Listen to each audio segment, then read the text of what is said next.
Internet est-il un danger pour la démocratie? Sommes-nous espionnés, voire manipulés par des algorithmes? Et ces mêmes algorithmes nous enfermeraient-ils dans une vision du monde déformée, unique et sans nuance? Ou sont-ils plutôt des outils nécessaires pour filtrer la masse de contenu infini qu'on peut trouver sur le web, des outils qu'il faut dès lors mieux connaître et appréhender?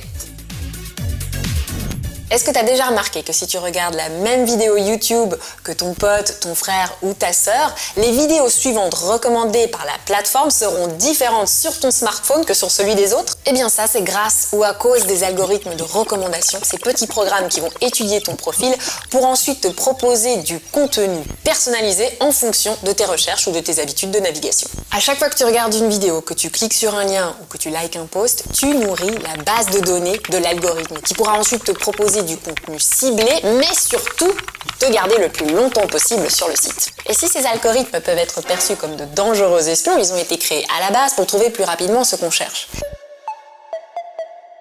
Étant donné la masse d'informations accessibles en ligne, les algorithmes sont devenus une solution très populaire pour filtrer le contenu disponible en fonction de tes habitudes de navigation. Sans ça, tu serais submergé par de l'information qui ne t'intéresse pas, ou alors tu finirais par trouver ce que tu recherches après des heures de navigation. Les algorithmes te font des propositions de contenu en fonction de ce que tu aimes. Et même si c'est très agréable, ça pose quand même des questions démocratiques. En effet, l'algorithme de recommandation, l'algo de reco pour la famille, te donne-t-il la possibilité de voir d'autres contenus que ceux que tu as l'habitude de consommer? That is the question. Et cette question, elle devient quand même importante quand il s'agit d'opinions politiques, d'informations ou d'actualités, afin de te faire ton propre avis. C'est important d'être confronté à d'autres opinions, à d'autres points de vue et de croiser tes sources d'informations. Tu trouves pas?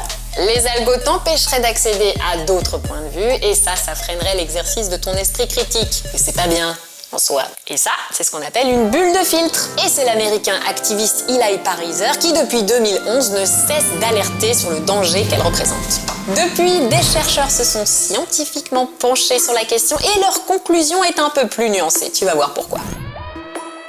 Tout d'abord, il faut se rendre compte du contexte dans lequel Eli Pariser a parlé des bulles de filtre. C'est un activiste qui, sur fond d'élections américaines et de fake news, reproche aux algorithmes d'enfermer les gens dans une seule vision du monde en ne leur proposant que du contenu en accord avec leurs opinions politiques. Mais le truc, c'est que c'est très particulier aux États-Unis. Leur système politique est binaire, c'est démocrate contre républicain et ça a déjà tendance à polariser les opinions de base. C'est soit tout rouge, soit tout bleu et forcément l'un contre l'autre.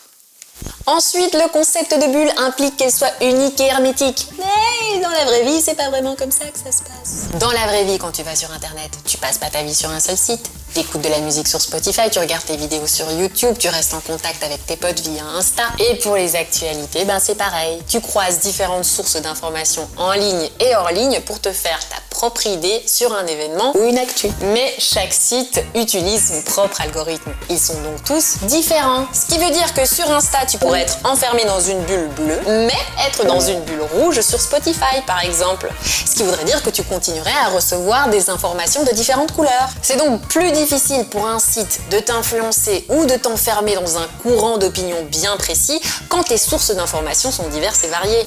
Ils s'entrecroisent donc tous et c'est ça qui apporte de la nuance. Et dans la vraie vie, c'est pareil, parce qu'en fait, Internet, c'est pas ta seule source d'information.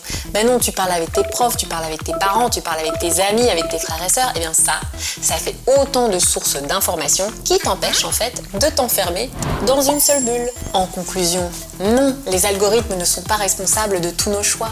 Nous ne sommes pas des moutons qui suivent bêtement les algorithmes de recommandation sans jamais réfléchir par nous-mêmes. C'est pas nous ça. Alors bien sûr, les algos de reco peuvent nous influencer.